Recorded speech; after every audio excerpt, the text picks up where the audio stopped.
So the early years in a child's life are called the formative years for very obvious reasons. I mean, they are the sort of the foundation upon which all learning happens.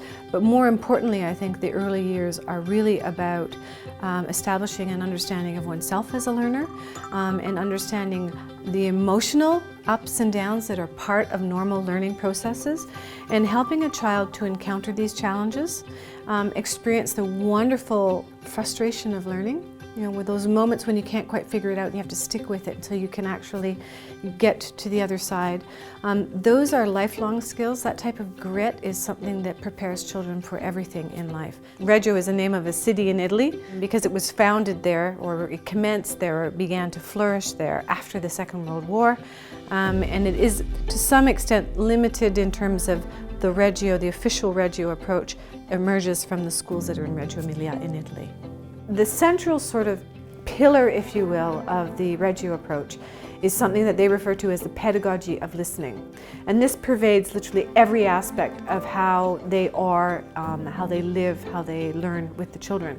And it is this idea that the teacher's job is essentially to be in a position of overt listening, overtly paying attention to what the child says, observing what the child is doing, be available when they're working on things with tools that allow them to document what it is. It's another act of listening to take a photograph. It's another act of listening to scan some child's work. It's an act of listening to actually record and video a conversation between two children. And the goal of this type of extremely overt listening is, of course, to collect traces of the children's construction of their own thinking, which is a way of amplifying for the child what it is that they're learning and what it is that they're putting together, because when you share it back to the child the next day or the next week or the next month, it gives them an opportunity to revisit their learning, which of course we know from research is extremely important to the quality of their learning, that this ability to revisit things. So we here at La Châtaigneraie have been given the gift of time to design a new building, starting in 2008, 2009, talking about what the school could be. And there are some key principles in architecture that are very much associated with and reflect the Reggio approach. One is transparency, one is reciprocity, and the third one is relationality. And since their work continues to evolve, they've recently began talking about circularity. So if you were constructing a building for children to learn, you would really want to think about a building that offered opportunities for transparency, so people can see inside, outside the classroom. There's a blurring of the outdoors and the indoors, if possible. There is an opportunity for reciprocity in that there's exchange and dialogue invited by that level of transparency. The relationality really is that a school is like an organism, a little mini society.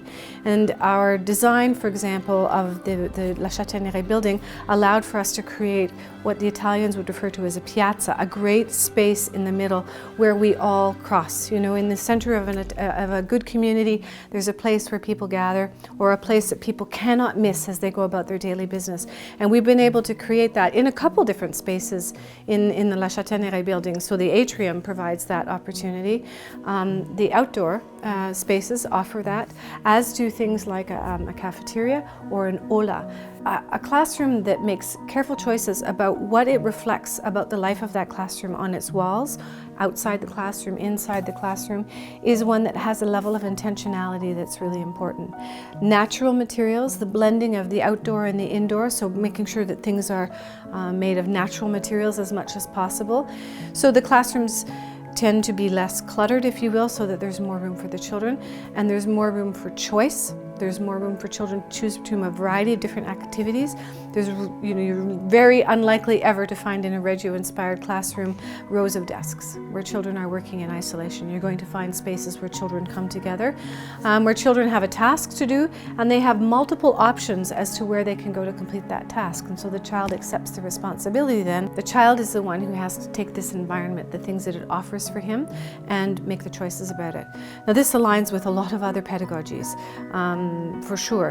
However, the alignment for us between a PYP program and these influences that are part of the PYP program that were inspired also by Reggio, this allows for a real confluence of all of these ideas and gives a coherence to the whole picture. The primary years of the IB the actual program itself was created in 1996, so many, many years after the Reggio approach had sort of evolved. And with the PYP coming afterwards, you can see within the PYP that many, many, many of the elements were interpreted from the Reggio approach. The concept of the child as the protagonist, the child, the image of the child as expressed in PYP and the learner profile. There's a high level of coherence between these two. The role of the environment, the social dynamics of learning, the belief that children must be the owners of what it is that they're doing. These are all very congruent pieces of the puzzle. I think one of the important features of the Reggio approach is that because it's not a model, you can't pick it up and go and plunk it down somewhere else as a carbon copy. So every school influenced by Reggio would look and feel different, would have different priorities, would have different relationships with its community, relationships with its geographical sort of location, relationships with its immediate environment.